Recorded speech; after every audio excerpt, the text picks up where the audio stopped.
Good morning મિત્રો, કેમ છો? મજામાં? આપણે ગણ ચેપ્ટર ભણી રહ્યા છીએ, બરાબર? એમાં આપણે આગળ વધીએ તો આપણે છેલ્લા વિડીયોની અંદર યોગગણ અને છેદગણ શીખા. એમાં આપણે એવી વાત કરી કે યોગગણ એટલે તો કે એમાં હોય અથવા બીમાં હોય એવા સભ્યોથી બનતો ગણ, બરાબર? યોગ મતલબ ભેગું કરવું.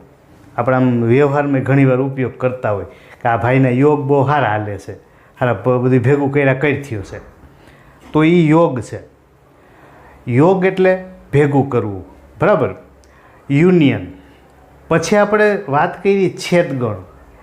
તો છેદગણ એટલે શું? તો કે એમાંય હોય અને બીમાંય હોય. તો એક એક શબ્દનો ફેર છે. જ્યારે આપણે અથવા શબ્દ બોલીએ છીએ, અથવા, ત્યારે યોગ, બરાબર? અને બીજું, જ્યારે આપણે અને શબ્દ બોલીએ છીએ ત્યારે આપણે કહીએ છીએ છેદગણ. યોગ છે એને આપણે યુ વડે દર્શાવીએ છીએ, છેદ છે તો ઊંધો યુ, બરાબર? તો હવે આપણે એના ગુણધર્મો શીખીએ કે કઈ કઈ રીતે એ કામ કરે છે. હવે આમ આ બેઠા બેઠા ગુણધર્મ પરીક્ષામાં ના પૂછાય, પણ એમાંથી કોઈ ખાલી જગ્યા છે અથવા કોઈ બીજા પ્રશ્નો સોલ્વ કરવા એનો અંદર ઉપયોગ થાય, બરાબર? તો આપણે પહેલાં શીખીએ યોગ ક્રિયાના ગુણધર્મો. પહેલો ગુણધર્મ એ, આને કહેવાય બિલોંગ્સ ટુ. એની એક વાત વચ્ચે કહી દઉં, પહેલાં આપણે નથી કરી. તો આ જે સંજ્ઞા છે જેને આપણે ગુજરાતીમાં નવ જેવું લખીએ છીએ, નવડું, એને વચાય બિલોંગ્સ ટુ, બરાબર? બિલોંગ્સ ટુ મતલબ એક ઘટક એક ગણમાં સમાઈ જાય. દાખલા તરીકે હું અહીંયા લખું કે 1 અને અહીંયા લખ્યું હોય 1 2, તો 1 નામનો એક સભ્ય એ ગણમાં આવી જાય છે, એટલે આપણે લખશું 1 બિલોંગ્સ ટુ 1 2. પણ ખાસ ધ્યાન રાખજો, એ એક ઘટક છે, એક ગણ નથી. તમે આમ ન લખી શકો, આમ ના લખાય, બરાબર? એની આપણે ગયા લેક્ચરમાં એની ચર્ચા કરી હતી. કોઈ એક ગણ બીજા ગણમાં આવી જતો હોય ને તો એને ઉપગણ કહેવાય. અહીંયા તમે બિલોંગ્સ ટુ શબ્દ વાપરી શકો નહીં, બરાબર? તો અહીંયા તમારે ફરજિયાત શું લખવું પડશે? સબસેટ. પણ જો કોઈ એક ઘટક બીજામાં આવી જતો હોય તો એના માટે કયો સંકેત વાપરશું? બિલોંગ્સ ટુ, બરાબર? દાખલા તરીકે 3 અને અહીંયા મેં લખ્યા હોય 1 2, તો 3 છે એ આમાં આવતા નથી, તો એમાં આપણે લખશું નોટ બિલોંગ્સ ટુ, બરાબર? પછી આમાં ઘણા આપણે ઇંગ્લિશના નિયમ પ્રમાણે જોવા જઈએ તો આપણે એમ બોલતા હોય કે ડઝ નોટ બિલોંગ્સ ટુ, બરાબર? પણ આપણે તો ગણિતિક રીતે વાત કરતા હોઈએ તો 3 છે એ 1 2માં આવતું નથી, એટલે કે 3 નોટ બિલોંગ્સ ટુ 1 2. ઓકે, તો એ નામનો એક સભ્ય belongs to P of you. હવે પી ઓફ યુ આપણે શીખી ગયા, તો એમાં એક બીજો સંકેત આવ્યો યુ, જો, બરાબર? જોજો, આમાં નવું વાત આવશે, એ ભેગું આપણે શીખતા જશું. હવે અહીંયા એક યુ આવ્યું, પણ યુ યોગ નથી. અહીંયા યુની ઉપર આપણે 2 લીટા કરેલા છે. આ યુ છે એની ઉપર જો આમ 2 લીટા છે, તો યુની ઉપર જે 2 લીટા કરીએ છીએ ઉપર આપણે, આ નિશાની છે સાર્વત્રિક ગણની. કયો ગણ? સાર્વત્રિક ગણ, જેને કહેવાય universal set. Universal set. Okay, તો સાર્વત્રિક ગણ એટલે શું? તો કે નામ જ એવું છે, સાર્વત્રિક, સર્વત્ર. દાખલા તરીકે હું તમને એમ કહું, કોઈ એક સ્કૂલ હોય, આ એક સ્કૂલ છે, બરાબર? જોજો, આપણે એમાંથી વ્યાખ્યાને બનાવી લેશું. હવે સ્કૂલની અંદર પહેલું ધોરણ હોય એવા સ્ટુડન્ટ પણ હોય, સ્કૂલની અંદર બીજું ધોરણ ભણતા હોય એવા પણ છોકરાઓ હોય, ત્રીજું ધોરણ ભણતા હોય, ચોથું ધોરણ ભણતા હોય, એમ કરતાં કરતાં કદાચ 12 ધોરણ સુધી બધા છોકરાઓ ભણતા હોય છે, બરાબર. હવે જે દરેક ધોરણ છે, દરેક ધોરણ, જો પહેલાં ધોરણવાળા છોકરાઓને પૂછો કે તમે કઈ સ્કૂલમાં ભણો છો, તો એ એનું સ્કૂલનું નામ આપે. બીજું ધોરણ હોય તો એ સ્કૂલનું નામ આપે. ત્રીજા ધોરણવાળા છોકરાઓને પૂછો તો એ જ સ્કૂલનું નામ આપે. મતલબ કે પહેલું ધોરણ, બીજું ધોરણ, ત્રીજું ધોરણ, એમ કરતાં કરતાં 12 ધોરણ સુધીના બધા તમે સ્ટુડન્ટને પૂછો તો સ્કૂલનું નામ એક જ છે, બરાબર. તો આ જે સ્કૂલ બનીને એને સાર્વત્રિક ગણ કહેવાય. જે સ્કૂલ બની એ સ્કૂલને શું કહેવાય? સાર્વત્રિક ગણ. હવે આપણે આમાંથી ગણિતિક રીતે વ્યાખ્યા બનાવીએ. જ્યારે આપણે એક કરતાં વધારે ગણની વાત કરતા હોઈએ, હવે અત્યારે આપણી પાસે જોવા જઈએ તો એક કરતાં વધારે ધોરણ છે, એ બધા ધોરણને હું ગણ કહી દઉં. ધારો કે આ પહેલું ધોરણ એ ગણ, બીજું ધોરણ બી, આ સી, આ ડી, એમ કરતાં કરતાં 12 સુધી આપણે જાય, બરાબર. તો જ્યારે આપણે એક કરતાં વધારે ગણની વાત કરીએ છીએ, જ્યારે એક કરતાં વધારે ગણની વાત કરીએ અથવા તો ચર્ચા કરીએ, બરાબર. જ્યારે એક કરતાં વધારે ગણની ચર્ચા કરતા હોઈએ અથવા વાત કરતા હોઈએ તો લીધેલા આ બધા ગણ, તો જે આપણે લીધેલા છે એ બધા ગણ કોઈ એક નિશ્ચિત ગણના ઉપગણ હોય, બરાબર.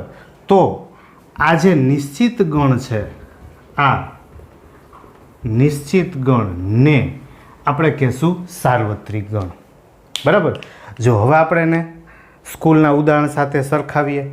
એક કરતાં વધારે લીધેલા ગણ. હવે એક કરતાં વધારે ગણ લીધા હોય, દાખલા તરીકે પહેલું ધોરણ પહેલો ગણ, બીજું ધોરણ બીજો ગણ, ત્રીજું ધોરણ ત્રીજો ગણ, ચોથું ધોરણ ચોથો ગણ, જેને આપણે ABCD નામ આપતા જઈએ. આ બધા ગણ કોઈ એક નિશ્ચિત ગણના ઉપગણ હોય. નિશ્ચિત ગણ એટલે કે સાર્વત્રિક ગણ, જેને આપણે સ્કૂલ તરીકે લીધું હતું. એ સ્કૂલ છે એના ઉપગણ છે, એટલે બધા સ્ટુડન્ટ એમાં આવી ગયા. તો આ નિશ્ચિત ગણને આપણે શું કહેશું? સાર્વત્રિક ગણ, બરાબર. ફરીથી એકવાર બોલી જાઉં. એક કરતાં વધારે ગણની આપણે વાત કરીએ, એ બધા જ ગણ કોઈ એક નિશ્ચિત ગણમાં સમાઈ જાય, એની અંદર આવી જાય, તો આ નિશ્ચિત ગણને આપણે શું કહેશું? સાર્વત્રિક ગણ, બરાબર. દાખલા તરીકે આપણું ઘર હોય, બરાબર. આ માની લે કે આપણું આ ઘર છે, તો ઘરની અંદર આપણે સામાન્ય વાત કરીએ તો મમ્મી હોય, બરાબર, પપ્પા હોય, બેન હોય, ભાઈ હોય, દાદા હોય, દાદી હોય. તો આ બધા જે સભ્યો છે એને આપણે એક એક ગણ કહીએ, બરાબર. ધારો કે આ મમ્મી છે એનું A ગણ કહું, આને B કહું, આને C કહું, આને D કહું, આને E કહી દઉં, આને F કહી દઉં. તો એથી શરૂ કરી A B C D E F, આ બધા જ ગણ તમે જોશો ને તો એ ઘરમાં આવેલા છે. તો આ બધા જ સભ્યો માટે ઘર છે, ઘર એ બની ગયું સાર્વત્રિક ગણ, બરાબર. તો તમારે જેટલા ગણ લેવા હોય એટલા છૂટ, પણ બધા જ એક નિશ્ચિત ગણમાં આવેલા હોવા જોઈએ, તો જ આ નિશ્ચિત ગણને આપણે શું કહેશું? સાર્વત્રિક ગણ, બરાબર. સાર્વત્રિક ગણ છે એને આપણે યુ વડે દર્શાવશું, પણ ઉપર 2 આડા લીટા કરશું, જેથી ખબર પડે કે આ સાર્વત્રિક ગણ છે, અને લીટા નહીં કરીએ તો એ યોગ ગણ છે, બરાબર. તો આપણો પહેલો ગુણધર્મ એમ કહે છે કે A belongs to P of you. P આપણે શીખી ગયા પાવર સેટ, ઘાત ગણ. તો યુ યુ એટલે આપણે જે યુનિવર્સલ સેટ સાર્વત્રિક લીધો છે એના જેટલા ઉપગણ હોય એનો ગણ એટલે એ આવી જાય. એવી રીતે બી છે એ પણ એમાં આવેલો હોય. દાખલા તરીકે એ છે એ ઘરમાં છે, બી છે એ પણ શેમાં છે? ઘરમાં. તો એ યોગ બી, એ અને બીને તમે યોગ એટલે ભેગા કરવા, જો એ અને બીના સભ્યોને ભેગા કરી દો તો એ પણ શેમાં આવેલા હોય? પી ઓફ યુમાં. એ તો સીધી વાત છે. મમ્મી છે એ ઘરમાં છે, પપ્પા છે એ પણ ઘરમાં છે, તો એનાથી બનતા ઉપગણ એ પણ શેમાં આવી જવાના છે? ઘરમાં. બરાબર. તો આ પહેલો ગુણધર્મ થયો.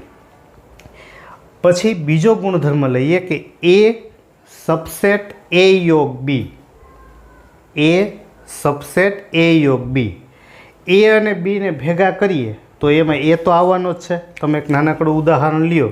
દાખલા તરીકે આપણે એ બરાબર માનો કે મેં 1 2 લીધા હોય, બરાબર, બી બરાબર માનો કે 3 4 લીધા હોય, તો આપણે એ યોગ બી લઈએ, એ યોગ બી, તો એ થશે 1 2 3 4. એ અને બીને બેને આપણે ભેગા કર્યા. તો હવે જોવા જઈએ તો જો એ 1 2 છે એ આમાં છે, જો ગણ એના બધા સભ્યો એ યોગ બીમાં આવી જાય છે, એટલે એ સબસેટ એ યોગ બી. ઓકે. એવી રીતે બી છે, બી 3 4 એ ગણ પણ આમાં આવી જાય છે, જો છે. તો એના સભ્યો આવી ગયા, બીના સભ્યો આવી ગયા, એટલે એ સબસેટ એ યોગ બી કહેવાય અને બી સબસેટ એ યોગ બી કહેવાય. ઓકે. એનાથી આગળ ત્રીજો ગુણધર્મ લઈએ કે એ યોગ એ, એ યોગ એ.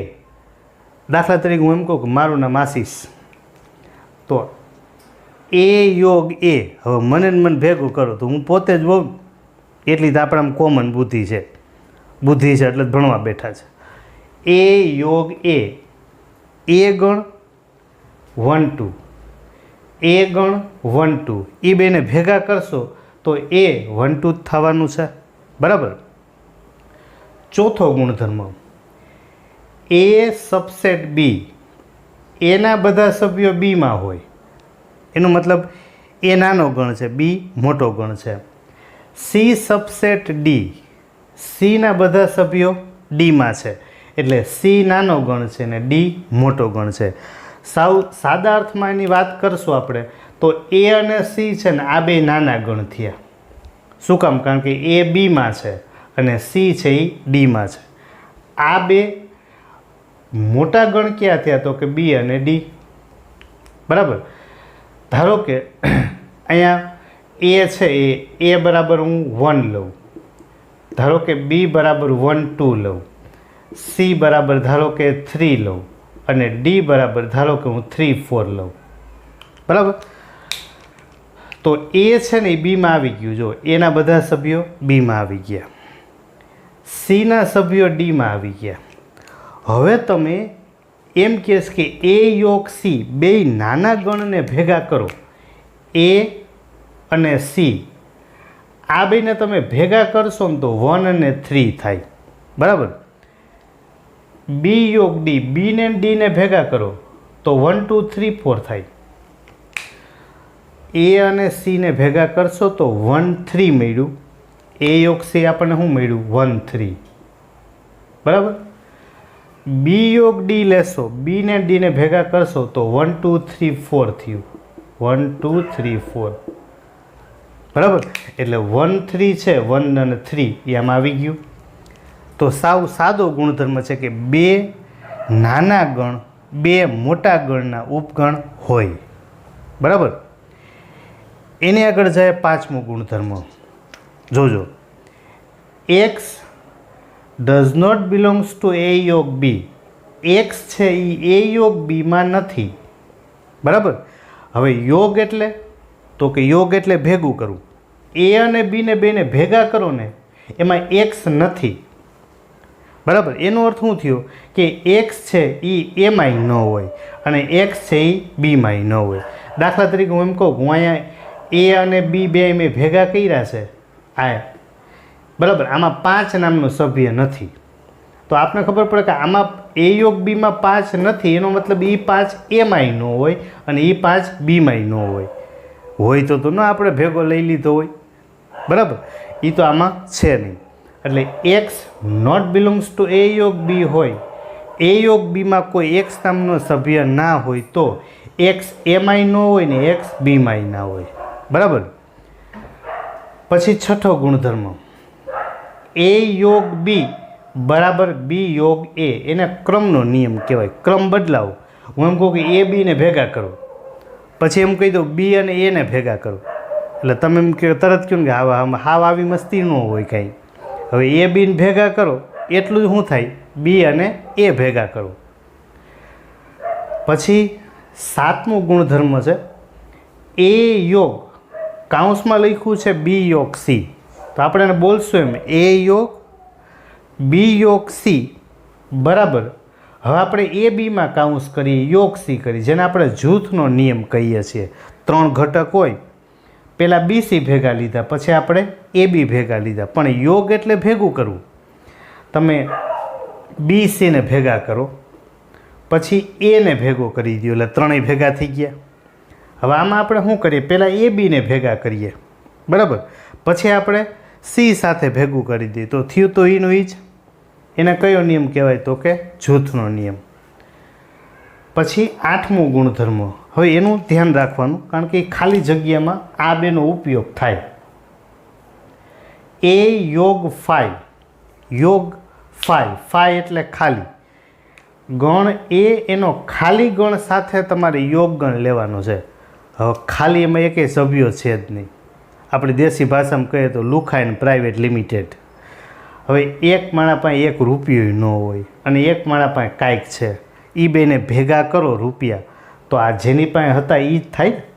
માનો કે એમાં તમારી પાસે 1 2 નામનો સભ્ય હોય, આ 5 એટલે ખાલી. હવે આની પાસે એક પણ સભ્ય નથી, તો બેને ભેગા કરશું તો 1 2 જ થવાનું છે. એટલે એ યોગ 5 બરાબર એ. એટલે આપણે યાદ રખાય કે યોગ ગણ હોય ને, યોગ ગણ એમાં મોટો ગણ એ મોટો ગણ છે ને 5 છે એ તો ખાલી છે, તો એ જવાબ આવે, બરાબર. પછી 9મો ગુણધર્મ, એ યોગ યુ, યુ મતલબ સાર્વત્રિક ગણ. સાર્વત્રિક ગણથી મોટો હોય કે ગણ જ ના હોય, કારણ કે દરેકે દરેક ગણ એના ઉપગણ હોય. તો એ યોગ યુ ભેગું કરશો તો શું મળશે, યુ, એટલે કે સાર્વત્રિક ગણ. દાખલા તરીકે હું કહું, એ એટલે માનો કે પહેલું ધોરણ ભણતા હોય એવા આપણે લઈએ. કેટલામું ધોરણ ભણતા હોય, પહેલું ધોરણ. અને યુ છે એ આખી એક સ્કૂલ છે, બરાબર. હવે પહેલું ધોરણ ભણતા હોય અને આખી સ્કૂલ, એ બેને ભેગા કરો, યોગ લ્યો તો સ્કૂલ જ થવાની છે. સ્કૂલ મતલબ સાર્વત્રિક ગણ યુ, બરાબર. તો આ આપણે વાત કરી યોગ ક્રિયાના ગુણધર્મની, જેમાં આપણે સૌથી અગત્યમાં આ બે, એ યોગ 5 અને એ યોગ યુ, બરાબર. આ ક્રમ અને જૂથ. એની આગળ આપણે જઈએ છેદ ક્રિયાના ગુણધર્મમાં. તો છેદ ક્રિયામાં મોટા ભાગે તો ગુણધર્મ બનાવતા આવડી જાય. A belongs to P of U, U એટલે સાર્વત્રિક, પી લગાડીએ છીએ મતલબ પાવર એટલે ઘાતગણ. સાર્વત્રિક ગણમાં જેટલા આપણે સભ્યો હોય એના ઉપગણોનો ગણ એટલે ઘાતગણ થઈ ગયું, બરાબર. આપણે ફરીથી એની એક જરાક ચોખવટ કરી લઈએ, કદાચ મગજમાં ન બેઠું હોય. ધારી લ્યો કે યુ છે, યુ એના બરાબર મેં 1 2 લીધા છે, બરાબર. હવે હું આના ઉપગણ લખીશ તો એક ખાલી ગણ, એક 1 2 અને 1 2, બરાબર. એ આપણે આગળ ચર્ચા કરી ગયા કે ભાઈ 2 સભ્યો હોય તો 2 ની 2 ઘાત, 2 ની 2 ઘાત એટલે 4, તો એના કેટલા ઉપગણ મળ્યા આપણને, 4. હવે આ જે ઉપગણો મળ્યા આપણને, બરાબર, એ ઉપગણોનો હું એક ગણ બનાવી દઉં, એ મળશે પી ઓફ યુ,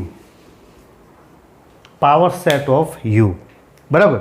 હવે દાખલા તરીકે A belongs to P of U, કોઈ આ બધા હવે જો એના સભ્યો થઈ ગયા છે, બરાબર, એના ઘટક થઈ ગયા છે.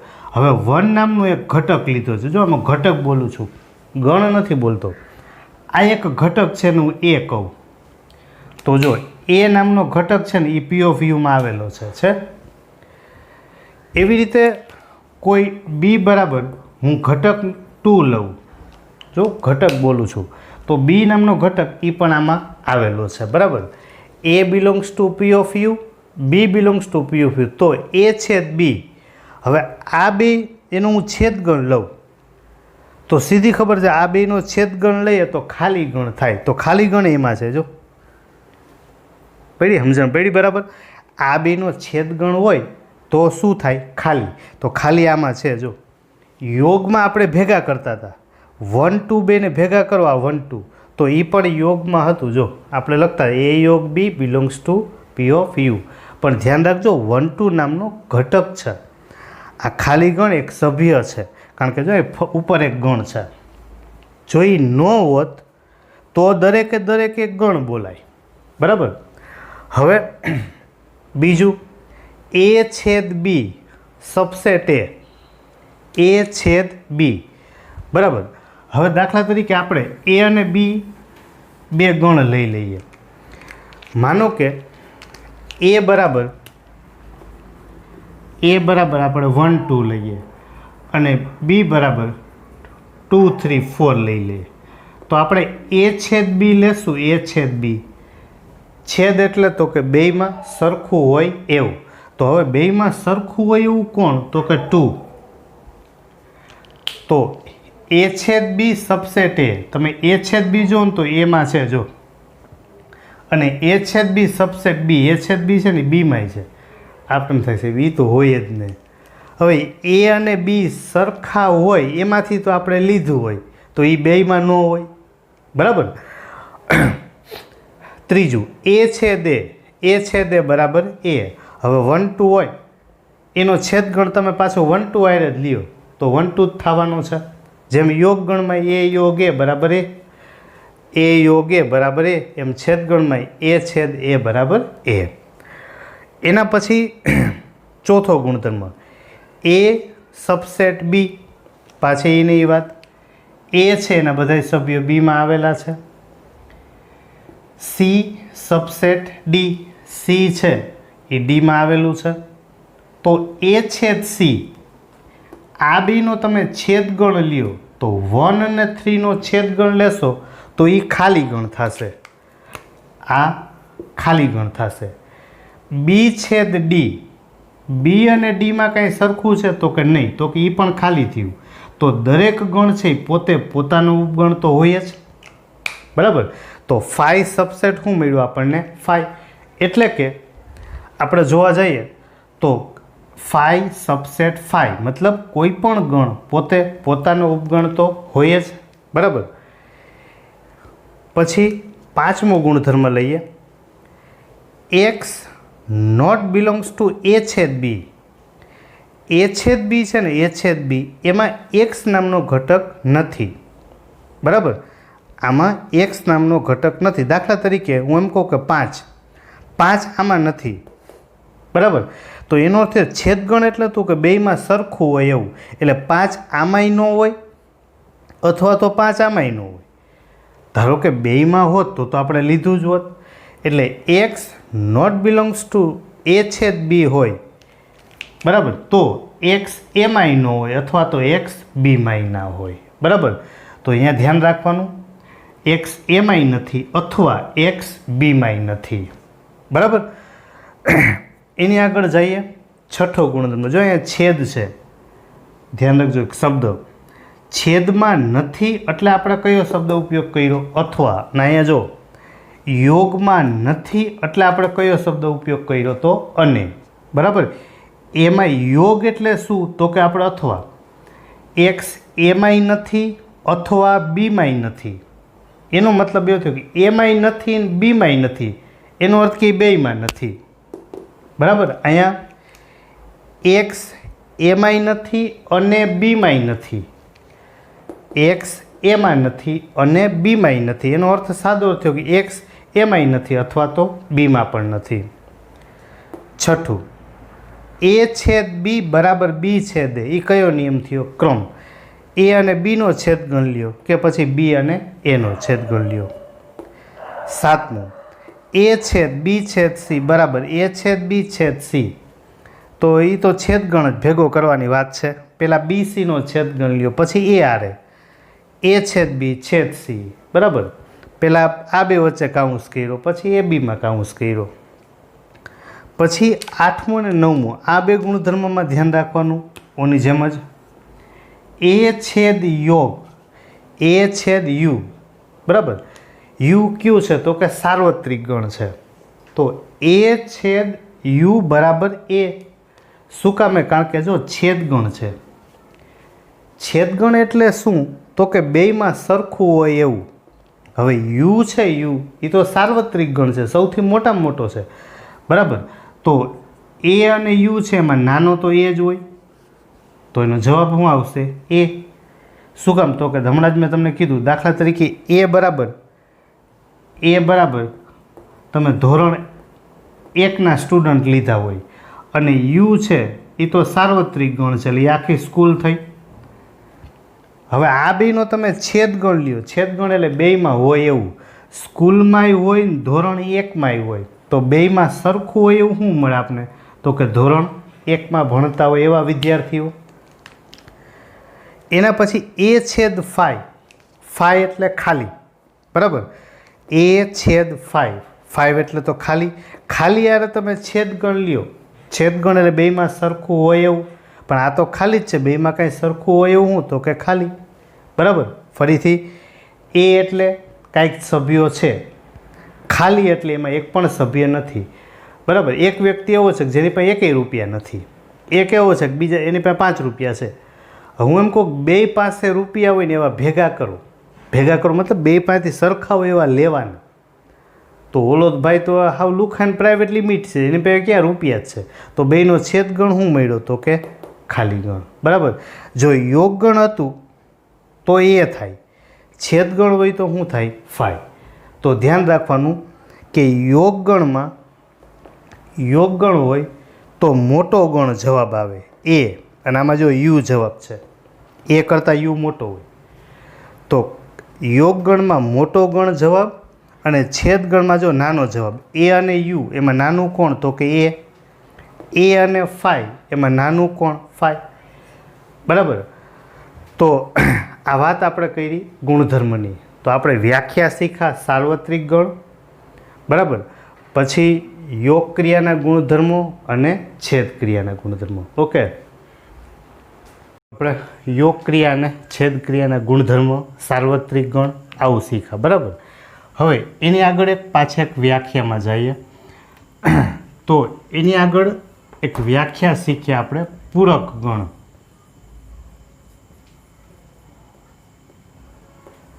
બરાબર. પૂરક ગણ એટલે આમ સાદો અર્થ થાય પૂરક એટલે વધારાનું, પણ એમ વધારો એટલે આમાં ગણિતમાં કેનો વધારવાનું? તો કે આપણી પાસે સાર્વત્રિક ગણ યુ છે. સાર્વત્રિક ગણ યુ. તો સાર્વત્રિક ગણ યુમાં હોય પણ આપણી પાસે કોઈ એક ગણ એ લીધો હોય, ગણ એમાં ન હોય તેવા સભ્યોથી બનતો ગણ બરાબર. સંકેતમાં આપણે એને એ ડેશ વડે દર્શાવશું. શેના વડે? એ ડેશ. પૂરક ગણ એટલે તો કે આપણે સાર્વત્રિક ગણ યુ છે, સાર્વત્રિક ગણ યુ ધારો કે એના બરાબર આપણે 1 2 3 4 5 લીધું હોય અને હું ગણ એ બરાબર ધારી લો કે 2 3 લઈ લઉં બરાબર. તો આપણે વ્યાખ્યા એવી શીખા કે યુમાં હોય 1 2 3 4 5 યુમાં હોય પણ ગણ એમાં ના હોય, આમાં ના હોય એવું આપણે લેવાનું છે બરાબર. તો એવા આપણે સભ્યો લખીએ જેને આપણે એ ડેશ કહીએ છીએ બરાબર. તો એમાં ન હોય એવું કોણ? તો કે એક તો 1 નથી, પછી 4 નથી અને 5 નથી. યુમાં છે બરાબર પણ ગણ એમાં નથી એવા સભ્યો જેને આપણે કહીએ છીએ એ ડેશ બરાબર. એટલે ઓના જેવી વાત થઈ કે ઘરમાં કબાટ હોય તો કબાટના ખાનામાં પૈસા હોય પણ તમારા ખિસ્સામાં ના હોય તો એ જે વધારાના પૈસા છે કબાટમાં છે, આપણા ખિસ્સામાં નથી, એવા પૈસા એમાંના જેવી વાત થઈ. જો યુમાં હોય, સાર્વત્રિક ગણમાં હોય પણ લીધેલો ગણ છે ને એમાં ન હોય. આપણે એમ કહીએ કે કોઈ સ્ટુડન્ટ છે એ ઘરેથી નીકળી ગયો હોય અને ભાઈ સ્કૂલે પૂગ્યા જ ના હોય, બરાબર. હવે આપણને એમ ખબર હોય કે સ્કૂલમાં હોય અને ઘરે ના હોય એને પૂરક ગણ કહેવાય, પણ ઓલા ભાઈ તો નથી ઘરે નથી સ્કૂલે, બરાબર, મતલબ એ બેય માટે વધારાનો થયો. એમ એડેસ એટલે શું? તો કે સાર્વત્રિક ગણમાં હોય પણ લીધેલો ગણ છે ને એમાં ના હોય, બરાબર. હવે આની આપણે વાત કરતા જઈએ તો ધારો કે કોઈ એક ગણ છે, આપણી પાસે એ બરાબર છે અને યુ બરાબર છે.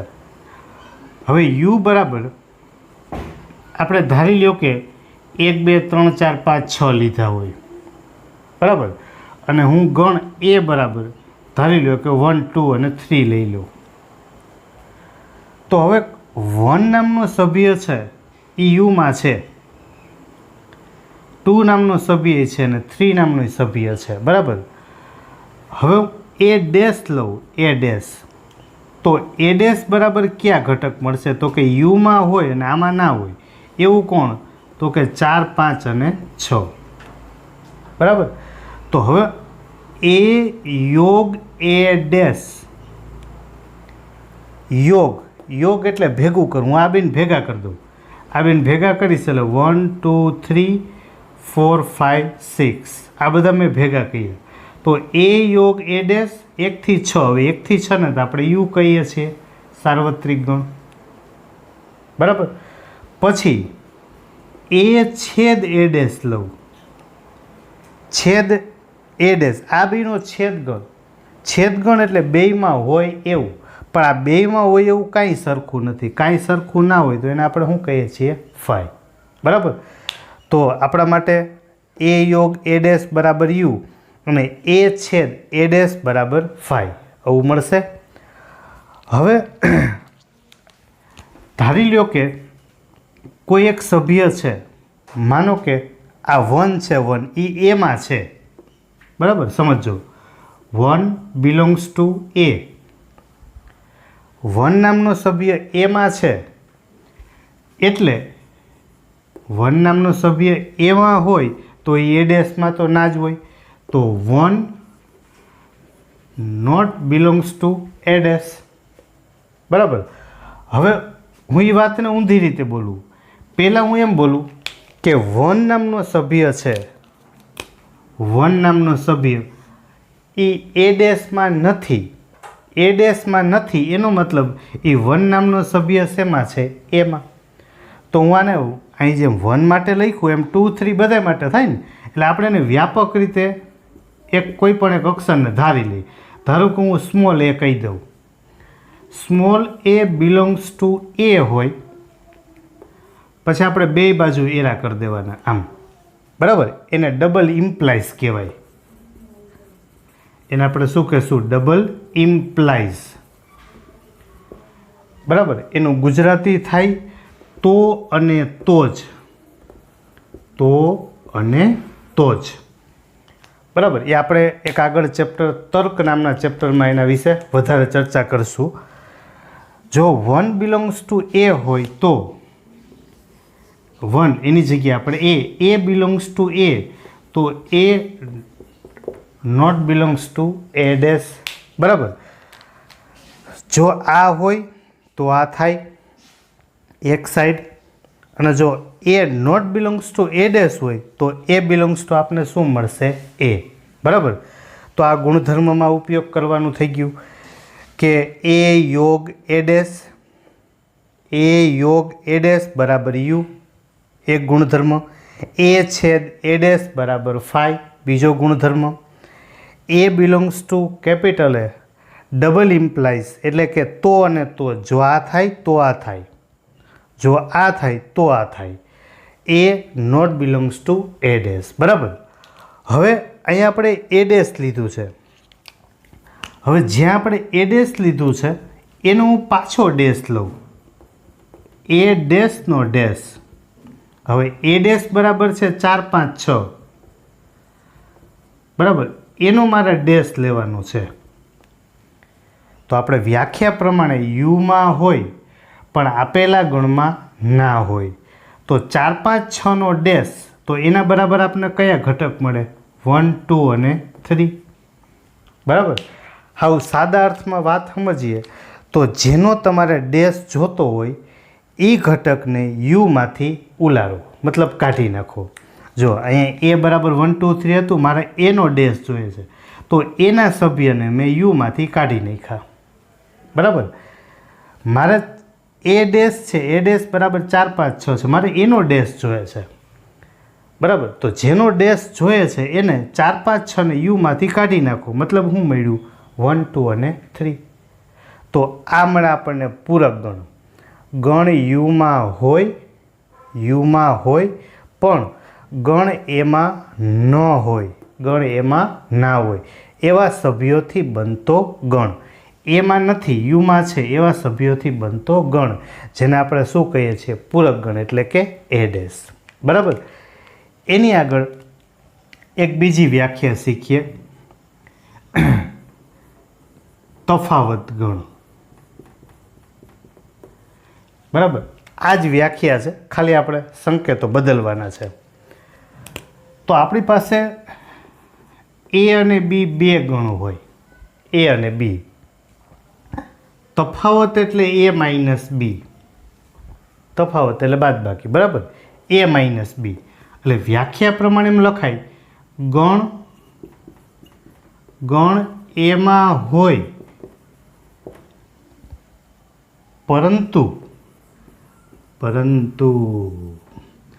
ગણ બીમાં ન હોય.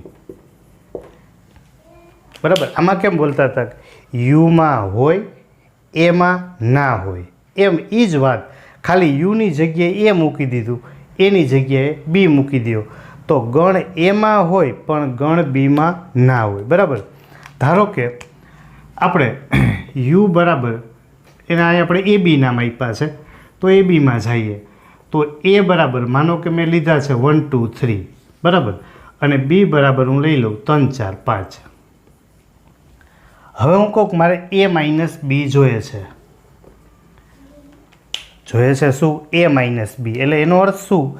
એમાં હોય પણ બીમાં ના હોય એવા કયા સભ્યો છે જે એમાં છે, બરાબર, પણ બીમાં નથી?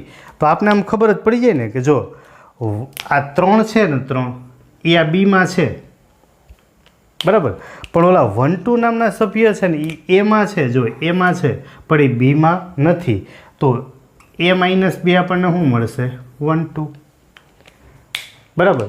હાવ સાદા વાક્યમાં એમ કહેવાય, ટૂંકી રીતે યાદ રાખવા, બેયમાં સરખા હોય ને એને પહેલાં ટીક કરી લેવાય, મતલબ એની નીચે લીટી કરી લ્યું. મેં સરખા હોય એવું હું લખી લીધું? 3 હતા. બરાબર. હવે પેલો ગણ કયો? તો કે એ. આપણે એ જોવાનું, એમાં 3 સિવાયના કયા સભ્યો વધ્યા? 1 2. બરાબર. બીમાં એમાં સરખું હતું એવા 3 છે, એ 3ને પહેલા ગણમાંથી કાઢી નાખો એટલે આપણને મળી ગયું તફાવત ગણ. બરાબર. તો તફાવત ગણની વ્યાખ્યા શીખા, મતલબ આપણે યોગ ક્રિયાના ગુણધર્મ, છેદ ક્રિયાના ગુણધર્મ, પૂરક ગણ અને તફાવત ગણ, પૂરક ક્રિયાના ગુણધર્મો. બરાબર. એટલે સુધી આપણે રાખશું. એનાથી આગળ આપણે નવા ટોપિક ઉપર જાશું. Thank you.